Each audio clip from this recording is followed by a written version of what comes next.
What's up, friends? This is Jasmine, and you're watching M&J Games. We are in episode 3 of Manderley Zoo.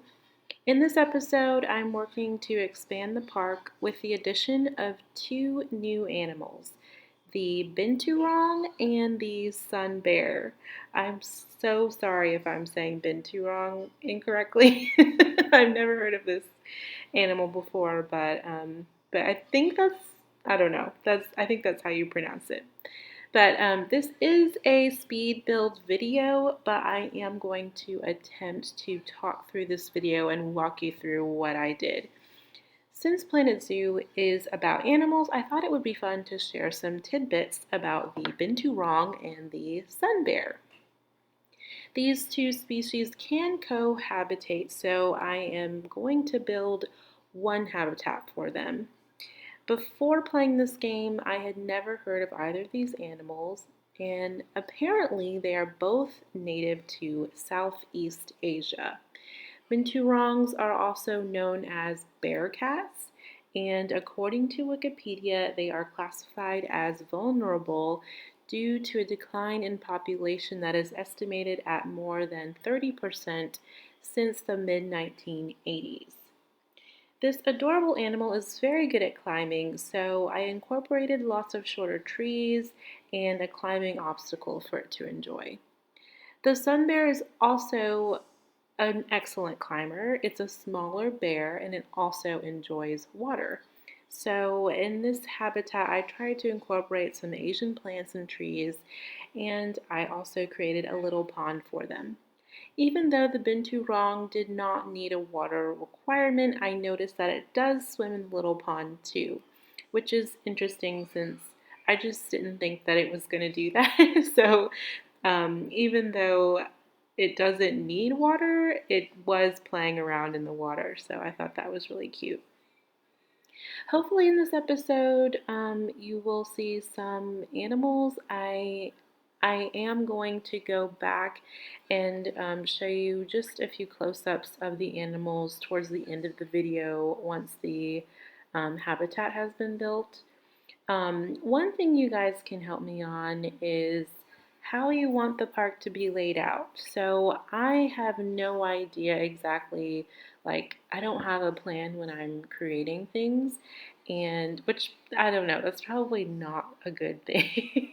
A good thing. So like you can see here, I'm kind of like trying to figure out how to extend this power, and my habitat's kind of in the middle, and anyway. So there are just some things that I'm kind of having to work out while playing this game, but that's all part of it, right? You kind of do some things and you learn as you go, and then hopefully the next zoo is better than the last one. So in this part, I'm just trying to add another keeper hut and also a staff room. I think that's all I do. Yeah, I think that's it. But I probably will eventually need to add a workshop just because I like to research or excuse me, I like to have my mechanics research things. So I probably need more than one workshop eventually, but for now, this will do. So I'm still keeping my buildings very basic right now. I will be going back and trying to make them more interesting and adding more scenery to them, just to make my staff a little happier. So, but you can see here it's very basic and boxy. I am trying to kind of use similar elements in each of my buildings. So I've been using this sort of dark wooden panel on a lot of the buildings, and also using glass and some curved walls. So I am trying to make my buildings look somewhat similar so that everything can be sort of cohesive as far as the design goes. And maybe that makes it boring, I don't know, but um, hopefully, as I get some more animals and things and I'm learning more about the animals, I can also research. I need to research some more things in order to get those more design elements and themes and things like that. So then maybe my buildings can be a little more exciting than what I'm doing right now. But anyway, so this is a lot of talking that I'm going to attempt to do. So if I sort of pause, I'm sorry. I'm not used to talking this long. So but anyway, so yeah, I'm just trying to connect my habitat and my little staff area. I feel like while I'm making like the habitats, I hate how like it doesn't automatically make everything straight. Like I feel like you should be able to press shift and your wall and everything is perfectly straight. But unless I'm missing something now, if I am missing something, please let me know if there's a way to, as you're laying out the barrier, you can press shift or something to make it be perfectly straight. So, like at a 90-degree angle, I guess. I guess that's what I'm trying to say. So anyway, um, I hope that makes sense.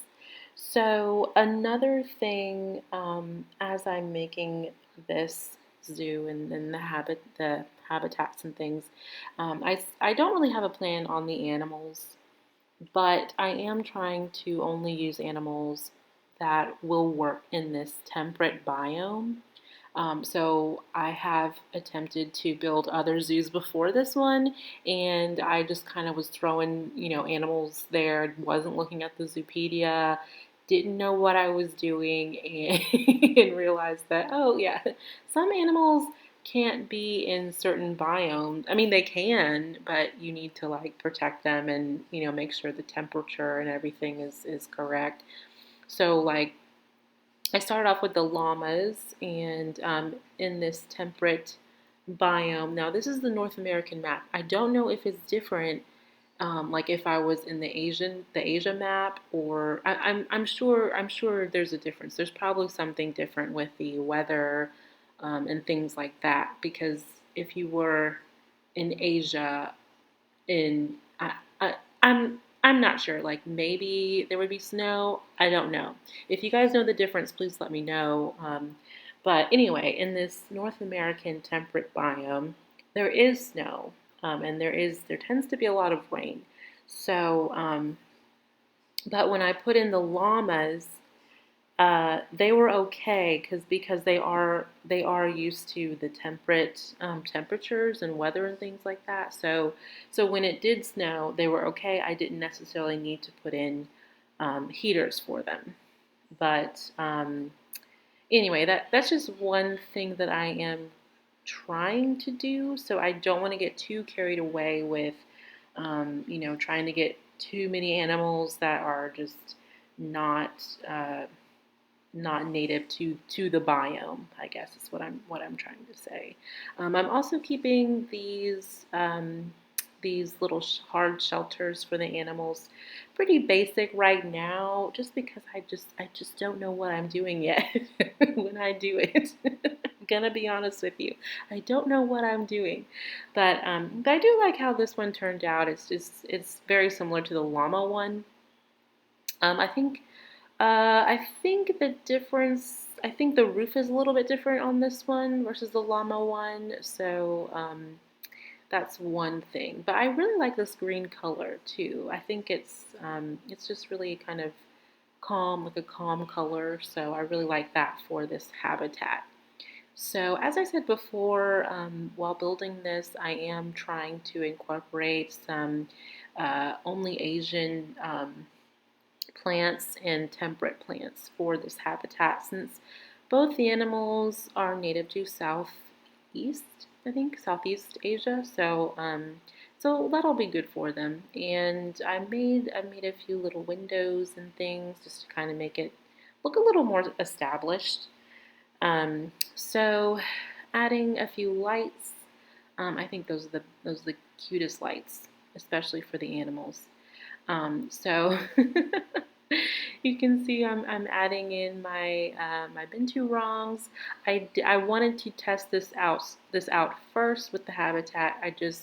I don't like adding in like a bunch of animals and then they're like, this is not gonna work for me. Like the terrain, like the grass and things like that. So I put in the Binturongs first, but I did have my sun bears in the little storage area. So, but I just wanted to, fix the terrain and to make it, good for the Binturongs first.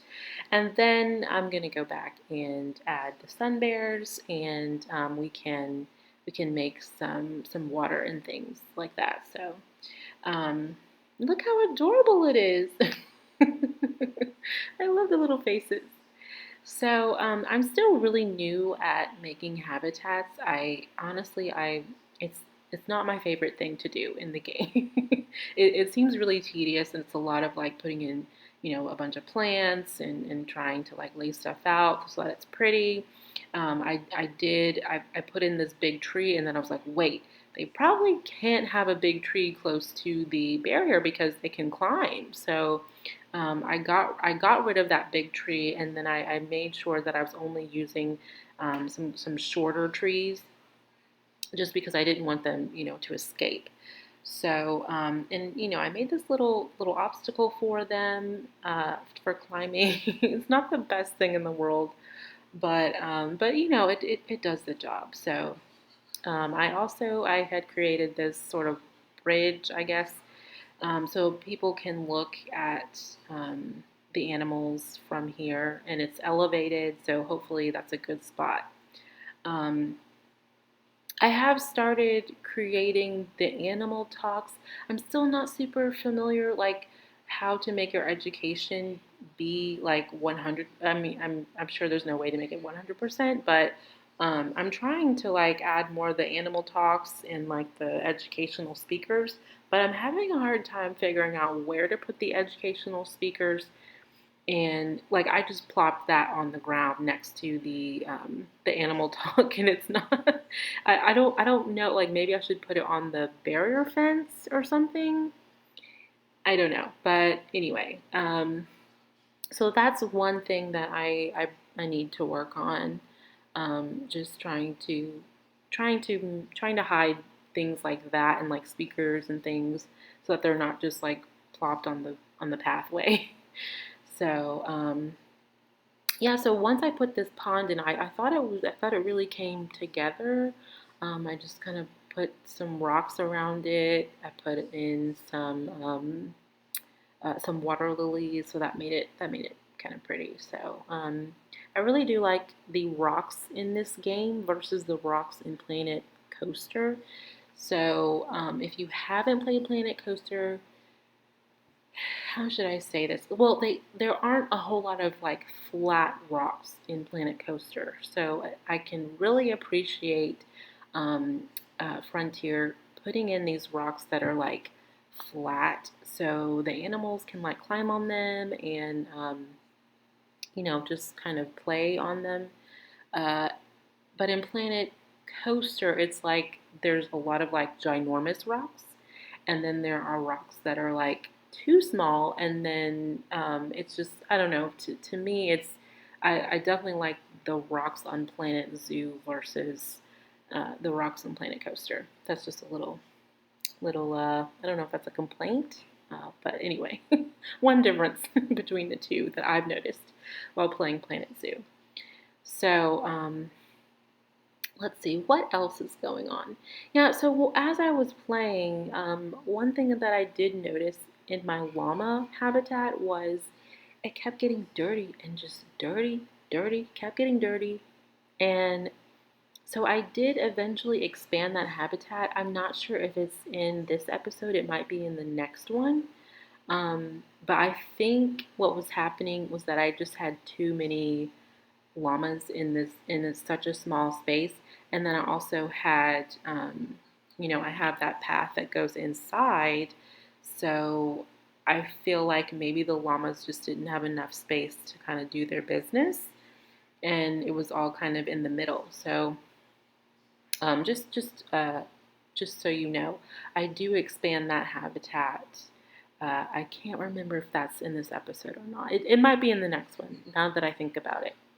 But so that's coming up. But so anyway, those are just some things that like I've had to do like during the game, just to things that I didn't expect that I needed to do. I thought my habitat was big enough for my llamas, and there wasn't anything that was like the llama was stressed because there wasn't enough space. That wasn't it at all. But it was that just the fact that it kept getting dirty, and I kept getting notifications saying that it was dirty in there. Um, so I think that really helped solve the issue.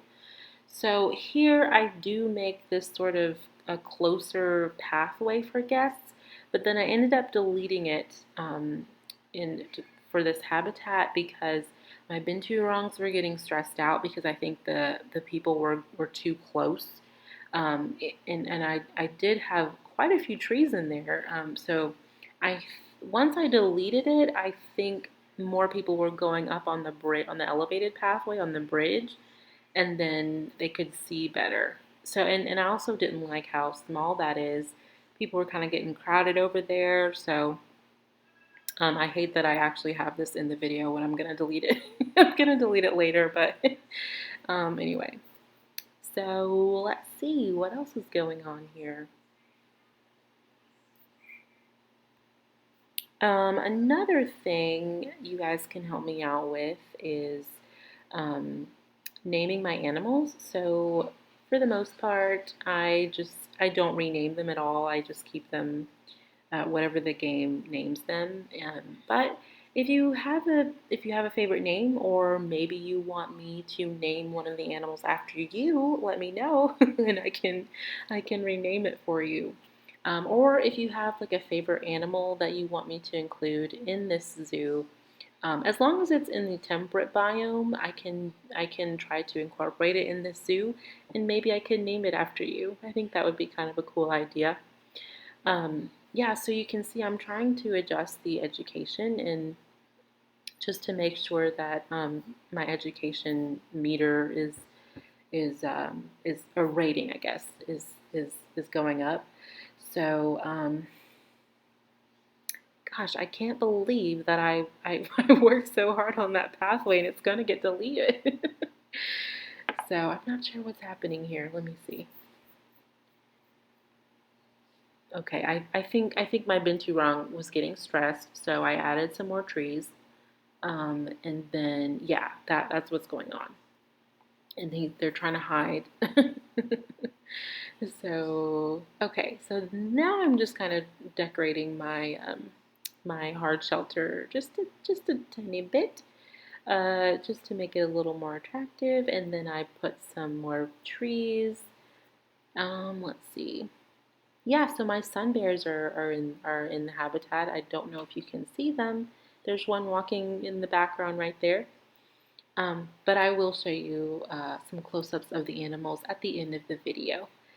So we are almost towards the end of the video. I guess I can talk about just some things you will expect in the next video. So in the next video, there will be a new animal in the zoo. I don't want to tell you what it's going to be yet, but I will give you a hint that this is one of my favorite animals. So, uh, I don't want to say more than that, but if you know me, you might know what I'm talking about. But if I give you another hint, then that'll give away what the animal actually is. um, yeah. So let's see. What else am I doing? I do have some clips to show you at the end of some close-ups of some of the animals. I did take these. Not actually during this gaming session, just because I didn't think about it. So this is probably a few generations after, maybe not a few generations, maybe like 2 generations after this habitat was built. So these are not the exact same animals that I put into this habitat, but they are most likely their children or their grandchildren. So this is one of the bears sleeping, and this is one of the baby Binturongs running, which I think they're just so adorable. Um, as I said before, I don't have names for these animals. I mean, obviously they have names based on what the game gave them, but if you have any ideas on names, let me know and I can name them for you. This is one of the baby cub sun bears. Look how adorable he is. And they're just so cute. I mean, I really think the Frontier developers, they did a really good job giving these animals just some different things that they do other than running and sitting. So I did want to show some of the animals using the climbing obstacle that I created, and this shot was actually perfect because he just went right into the water. So he's kind of swimming, just enjoying an evening swim. So I'll leave you guys with that. I really appreciate you guys watching this video as always. Feel free to like and subscribe and leave some comments for me. I really appreciate you, and I hope you guys have a wonderful week.